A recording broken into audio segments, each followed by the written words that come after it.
Hi everyone, जैसा कि आपको पता है बजट 2024 अनाउंस हो चुका है।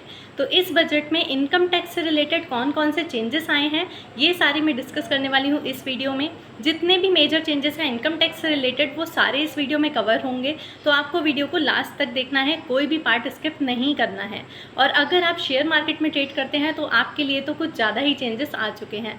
ज़्यादातर टैक्स रेट को इंक्रीज़ कर दिया गया है, तो वीडियो को लास्ट तक आपको ज़रूर देखना है। सो स्टार्ट करते हैं। सबसे पहला चेंज है शॉर्ट टर्म कैपिटल गेन पर जो टैक्स पहले लगता था 15%, उसको अब इंक्रीज़ करके कर दिया गया है 20%। यानी कि अब अगर आपका SGCG होगा तो उस पर 15% की जगह 20% टैक्स रेट एप्लीकेबल हो जाएगा।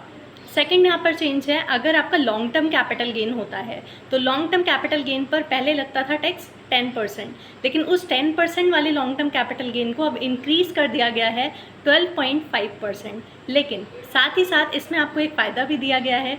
जैसा कि आपको पता है लॉन्ग टर्म कैपिटल गेन में एक एग्जम्पशन दी जाती थी, 1 लाख रुपए तक का long term capital gain exempt हो जाता था। तो अब इस 1 लाख को इंक्रीज़ कर दिया गया है और अब आपका 1,25,000 रुपये तक का लॉन्ग टर्म कैपिटल गेन हो जाएगा एग्जाम्प्ट।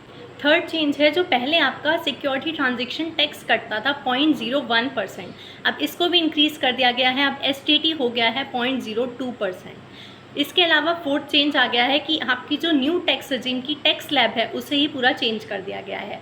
अब न्यू टैक्स स्लैब के अकॉर्डिंग आपकी 3 लाख रुपए तक की इनकम हो जाएगी एग्जाम्प्ट, 3 लाख से 7 लाख तक की इनकम पर लगेगा 5% टैक्स, 7 लाख से 10 लाख तक की इनकम पर लगेगा 10% टैक्स, 10 लाख से 12 लाख तक की इनकम पर लगेगा 15% टैक्स, 12 लाख से 15 लाख तक की इनकम पर लगेगा 20% टैक्स और 15 लाख से ज़्यादा जितनी भी इनकम होगी उस पर लगेगा आपका 30% टैक्स। सैलरीड एम्प्लॉय को यहाँ पर एक बेनिफिट मिला है। उनके केस में जो स्टैंडर्ड डिडक्शन पहले 50,000 रुपये की थी, अब इस स्टैंडर्ड डिडक्शन को कर दिया गया है 75,000, यानी कि 75,000 रुपये की अब आपको स्टैंडर्ड डिडक्शन मिलेगी। लेकिन ये एप्लीकेबल होगा केवल न्यू टैक्स रजीम में, ओल्ड टैक्स रजीम पर ये एप्लीकेबल नहीं है।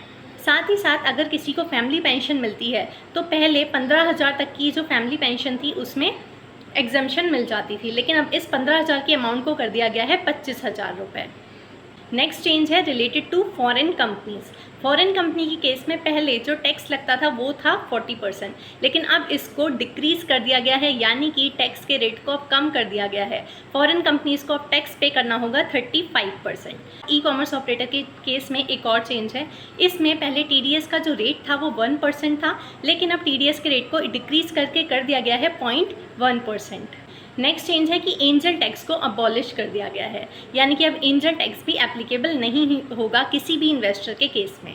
तो आपको ये वीडियो अगर हेल्पफुल लगी हो तो कमेंट सेक्शन में ज़रूर बताइएगा। साथ ही साथ बजट से रिलेटेड जितने भी और चेंजेस हैं वो भी आपको इस चैनल पे अपडेट मिल जाएंगे। तो चैनल को सब्सक्राइब कर लीजिए अगर आपने अभी तक नहीं किया है, जिससे कि आपको लेटेस्ट अपडेट जल्दी से जल्दी मिल सके।